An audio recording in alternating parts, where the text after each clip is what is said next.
సినిమాలలో సెలబ్రిటీలకి సంబంధించిన వాళ్ళు ఓ సాధారణ పౌరులుగాను ఓ ధనవంతులుగాను సరే ఇట్లాంటివి చూస్తూ ఉంటాం. కానీ అదే సినిమాలలో ఉన్నటువంటి నటులు బయట కూడా హత్యలు చేయిస్తారు, ఎమోషనల్గా ఫీల్ అవుతారు. తాజాగా జరిగినటువంటి సంఘటన అయితే ఇదే. బెంగళూరులో జరిగిన ఓ హత్యకు సంబంధించి ప్రముఖ కన్నడ నటుడు దర్శన్ తుగుదీపని పోలీసులు అదుపులో తీసుకున్నారు. అతడి సన్నిహితురాలైన నటి పవిత్ర గౌడను కూడా అరెస్ట్ చేశారు. కామాక్షిపాళ్యాలోని మురుక్కాలలో ఈ నెల 9న రేణుకాస్వామి అనే వ్యక్తి మృతదేహం బయటపడింది.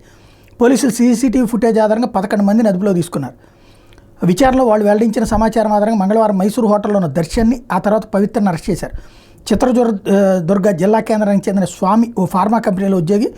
సోషల్ మీడియాలో పవిత్ర మీద అభ్యంతరకర పోస్టులు పెడుతూ ఉండేవాడట.